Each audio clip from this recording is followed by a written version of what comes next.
ఈ 21 అవతారాల్ని ఒకసారి వింటే చాలు, వాటి పేర్లు విన్నంత మాత్రం చేత విష్ణు ప్రీతికి పాత్రుడవుతాడు. వేరొక్కసారి జాగ్రత్తగా వినండి. మొట్టమొదట ఆదినారాయణుడు, సనకసనందనాదులు. దాని తర్వాత వచ్చినటువంటిది యజ్ఞవరాహావతారం. యజ్ఞవరాహావతారం తర్వాత నారదుడు. నారదుడి తర్వాత నరనారాయణుడు. నరనారాయణుల తర్వాత వచ్చినటువంటిది కపిలావతారం. కపిలావతారం తర్వాత దత్తాత్రేయావతారం. దత్తాత్రేయావతారం తర్వాత యజ్ఞావతారం.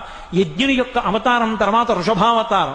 వృషభావతారం తర్వాత వచ్చింది పృథుమహారాజు గారి అవతారం. పృథుమహారాజు గారి అవతారం తర్వాత వచ్చినటువంటి అవతారం మత్స్యావతారం. తర్వాత కూర్మావతారం. తర్వాత ధన్వంతరి. తర్వాత మోహిని. తర్వాత నరసింహుడు. తర్వాత వామనమూర్తి.